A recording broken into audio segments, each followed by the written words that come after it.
The Jack Benny Program, presented by Lucky Strike.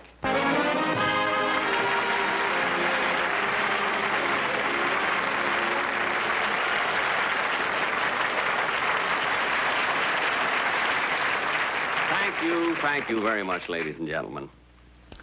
You know, for a fellow who has to appear in front of an audience today, I must say that I did a very foolish thing last night. I met a beautiful girl, and I just couldn't resist going out with her. See, we had dinner together, and we went dancing, and then I took her for a drive in my car, and we finally got to a lonely road, and wouldn't you know, I got a flat tire. And I want to tell you something. You got to be awfully strong and have pretty good muscles to yank a wheel off the car and to force a tire off the rim. It was such a dark night. If I hadn't had my flashlight, she never could have done it.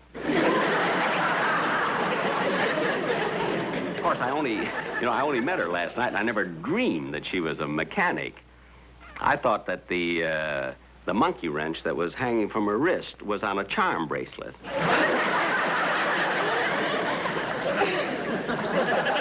She got the tire fixed, then we had a wonderful evening, and I didn't get home till about 2:30. And, of course, I didn't want to wake up Rochester, so I took off my shoes and I tiptoed up the steps. Then I didn't even turn on the lights, and I went right to bed. And, boy, what a miserable night I had. When I woke up this morning, I found out that Rochester had rearranged the furniture, and I was sleeping on the table. And there's nothing more uncomfortable than using the bust of Beethoven for a pillow.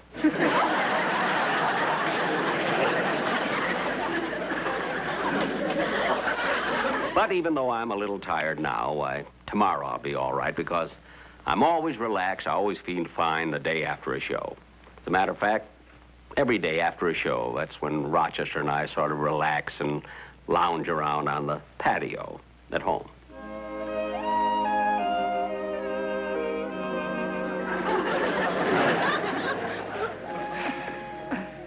Rochester, why did you stop rocking? I'm sorry, boss. I got interested in this book. Oh, is it exciting? I don't care if it is exciting. Rock me some more. Yes.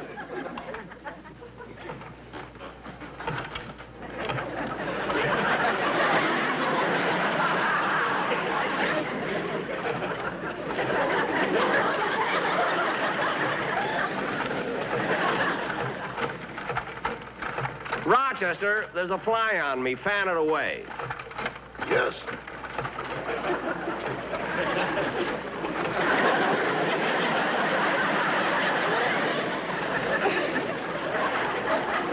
Did you finish churning the butter?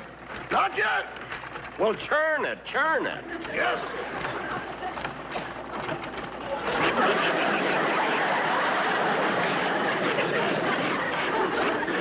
How about the ice cream? Did you finish that? I haven't even started yet. Well, start it. I will.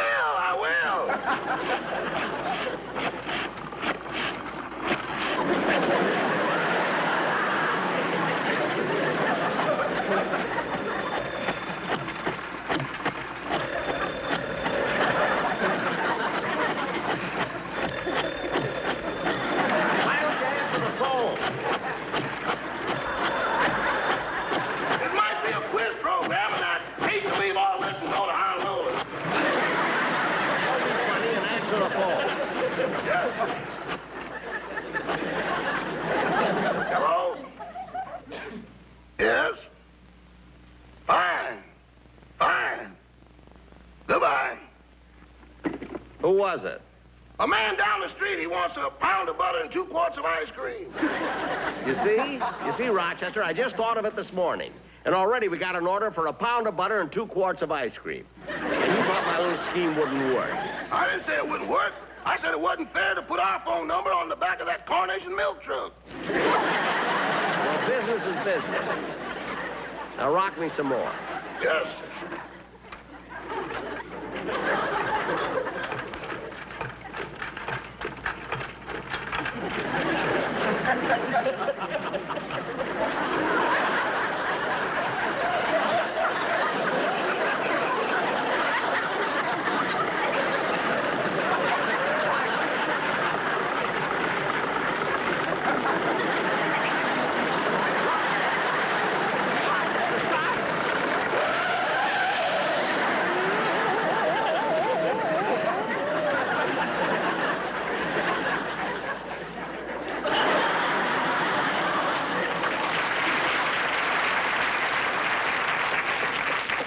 Rochester, why did you stop it so fast?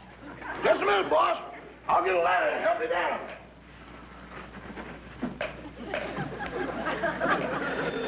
There you are. Answer the phone. It might be another order. I'll get done by myself. Yes. Hello?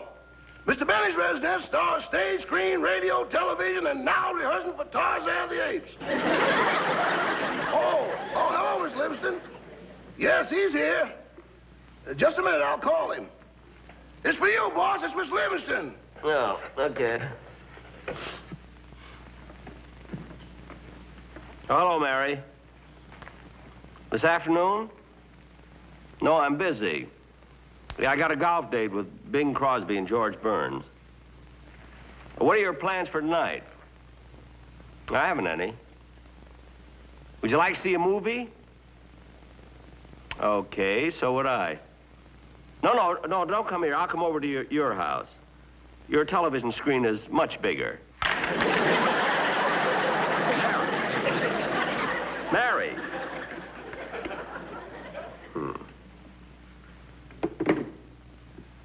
I don't know what she's mad about. Hi, Jack. Hello, Rochester. Hello, Don. Oh, gee, what a lovely day. Yeah, isn't it? Would you like some ice cream? No, thanks, Jack. How about a pound of butter? Rochester, stop pushing the butter. We haven't got enough to fill the phone orders. Jack, you mind if I stretch out here in your hammock? No, go right ahead, Don. Now, Rochester, incidentally, here's what I'd like to have you do.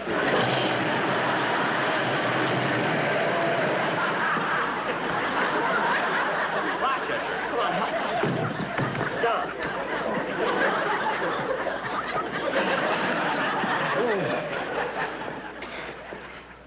Jack, I'm terribly sorry if I broke your hammock. Who cares about the hammock? Look what you did to the flagstone. Gosh, what a mess. That's all right, Mr. Wilson. I'll get a broom and clean it right up. Now, look, Don, I know you didn't come here to relax, so tell me, what's on your mind? Well, Jack, I just wanted to find out if you'd signed Bing Crosby and George Burns to be guest stars on your television show. Oh, not yet, Don, but you see, I'm playing golf today with Bing and George, and I'll talk to them about it then. You know, many years ago, Bing and George and I used to do a vaudeville act together. Oh, years ago, we were known as Goldie, Fields, and Glide. That was our names then in vaudeville, you see. And I'd like to do that same act now in television. The three of you used to do an act together? That's right. That's right. Jack, you're kidding. No, I'm not. Wait a minute. Oh, Rochester, Yes, boss. bring my scrapbook. You'll find it in the desk drawer. Yes, sir. Ah, those were the days. You know, when Bing, George, and I, when we were known as Goldie, Fields, and Glide, we used to play towns like Burning Stump, Iowa, and Stagnant Water, Nebraska, and we even played on an Indian reservation. The three of you really played an Indian reservation? That's right, Geronimo, New Mexico. Here's your scrapbook, boss. Oh, thanks, Rochester. You know, Don, this is the first scrapbook I've ever had, you know? And I wanted you to see this thing here. Oh, here. Now, here, this was our whole show. The show that we were with. There was the animal trainer, there's the juggler, there's Bing Crosby, there's George Burns. Easy to pick you out, Jack. There's an arrow pointing to you. It ain't pointing to him, it's in him. That's when they played the Indian reservation. Now, Don, look, now here's what I really wanted you to see. Now, wait a minute. I got it right over here. There it is. There's our act. Goldie, Fields, and Glide, you see? Now, Bing Crosby was Goldie, George Burns was Fields, and I was Glide. That was our act, Goldie, Fields, and Glide. You know, and I'll never forget when we played in Scranton, Pennsylvania. Gee, what a tough time we had following the Victoria girl.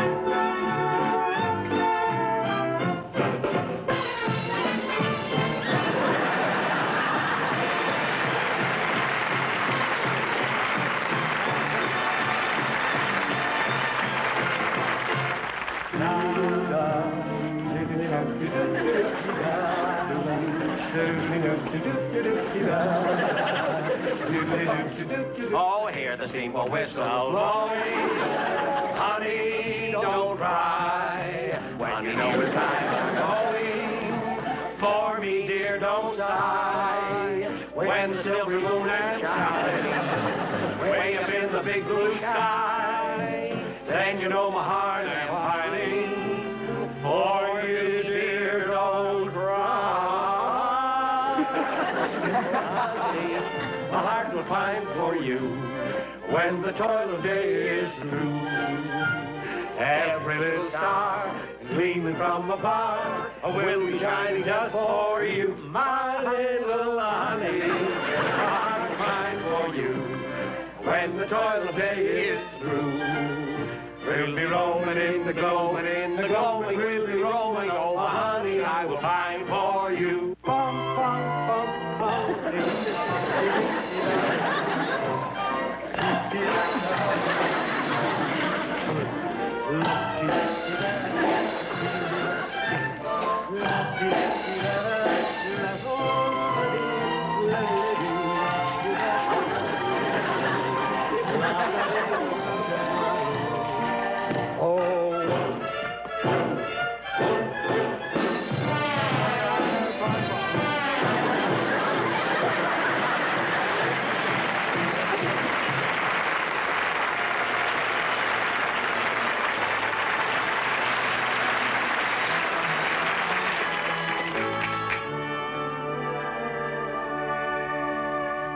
M is for the million things she gave me. O means only that she's growing old. T is for the tears she shed to save me. H is for her heart of purest gold. Of purest gold. E is for her eyes with love light shining. R means right, and right she'll always be. She'll always be. Put them all together, they spell mother.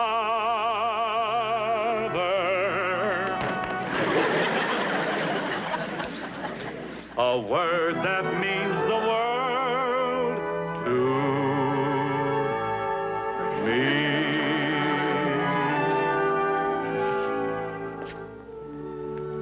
Just what is wrong with the girl of today is a problem this world has to face.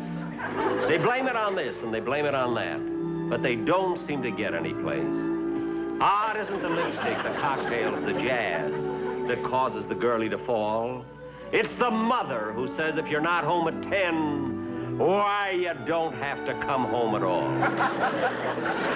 There's many a girl in a nightclub tonight who would have and could have been good. And each one of them is a living mistake of a parent who misunderstood. So make a pal of your daughter. Tell her what's what. And don't hide that book on the shelf.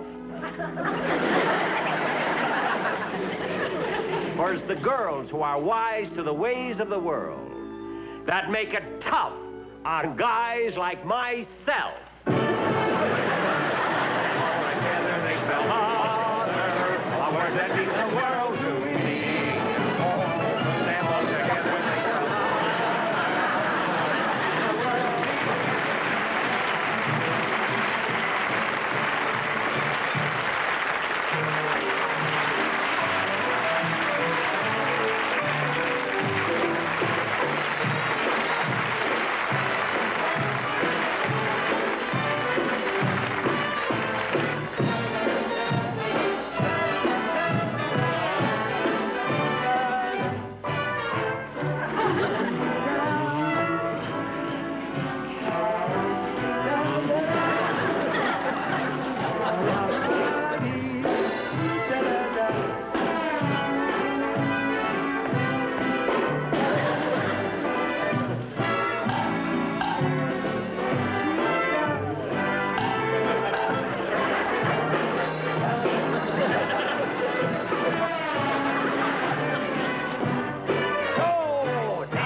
Ladies and gentlemen, this is the first time that we have ever appeared here in Scranton, Pennsylvania.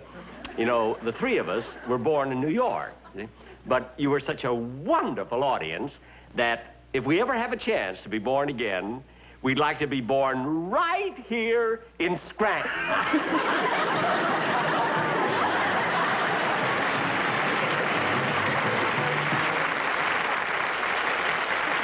Yes, Don, that was our act. Goldie, Fields, and Glide. That'll be wonderful on your television show. But, Jack, I know you and George Burns are very good friends, and you'll work reasonably, but can you get Crosby? Don't worry, Don. I may have to soft soap him a little, but I'll talk him into it. That must be Mr. Crosby and Mr. Burns now. Well, I gotta run along, Jack. I'll let the boys in on my way out. Okay, Don. Hey, Rochester, you know, I'm trying to get Bing Crosby to appear on my television show, and naturally, I want to make a good impression. So run in the house and make a lot of sandwiches. But, boss, we haven't got any food to make sandwiches. No food? What was in the refrigerator? A disappointed mouse. A mouse? I tried to coax him out with a piece of cheese, but he didn't even see it. What? With nothing to look at but those white porcelain walls, he went snowblind. Rochester, stop making up a lot of silly things, will you? Hi, Jay. Hey! As soon as I get dressed, we'll all go out to the course. Hey, what's this? That's a scrapbook. I was showing it to Don Wilson. No, I showed him the picture of the three of us when we used to be in vaudeville together. Oh, that was a rouser, wasn't it? Yeah. 3 years ago. Yeah. You know, Bing, I was thinking, you never hit the big time until you met Paul Whiteman and he took you to the Coconut Grove. Yeah, and George never hit the big time, really, till he met Gracie and took her to the Justice of the Peace. I got a funny answer for that, but I'm going to save it for my own show. It's quite a spot you got here, though, Jack. Is that the swimming pool, or is that where you wash your money? He doesn't wash his money. He saves it dirt and all. I'm your friend.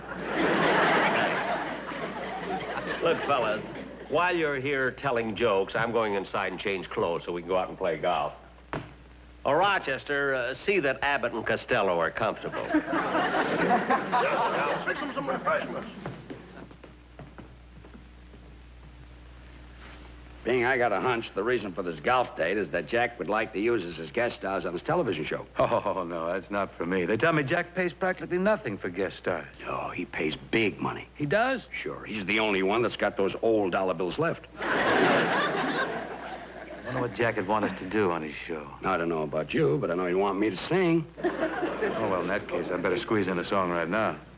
Want me to help you with a verse and 2 choruses? No, I'll fight it out. Well, help Jack with his shoes. I got a button hook.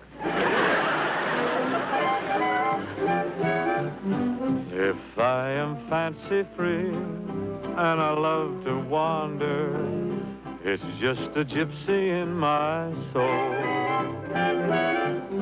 There's something calling me from away out yonder. It's just a gypsy in my soul. I've got to give vent to my emotions. I'm only content having my way.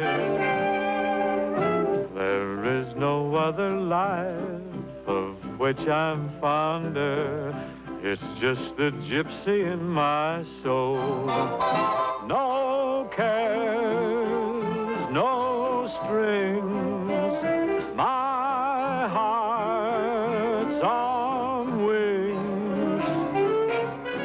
If I am fancy free and I love to wander, it's just the gypsy in my soul. No other life of which I'm fonder. It's just the gypsy in my soul. No cares, no strings. My heart has wings. It's just the gypsy in my soul.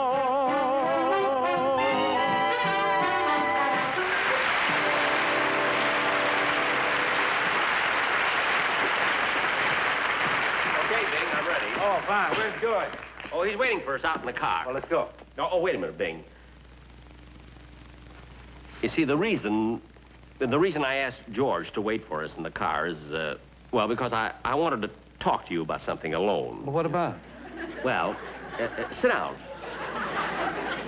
No, wait a minute. I think it'd be much more comfortable over there. Well, what is it?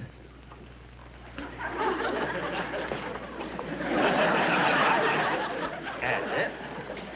Make yourself comfortable. Oh, wait a minute. Wait a minute. There. There we are. There. Now, Bing, here's what I wanted to talk to you about. See, I'm going to do another television show pretty soon, and I'd like to have you as my guest on this show. Oh, I'm flattered, Jack. I'd love to be on it. It'll be absolutely wonderful. You know, Bing, I can just see it now. I'll come out on the stage first and tell some jokes, see? And then you come out and sing a song. Then I'll go back, then I'll come out, and we'll do some jokes together, you see? Then you can sing another song, then I'll come out with the violin. See, and we'll do a couple of numbers together. Terrific. It'll be sensational. How much money will you want? $10,000.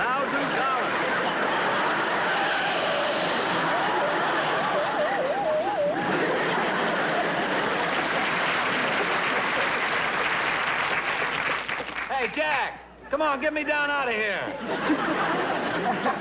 not going to let you down. You come down on your price. Oh, no, you don't. I won't budge. I'm going to stick to my price. You better do what he says, Bing. I've been up here for 4 months.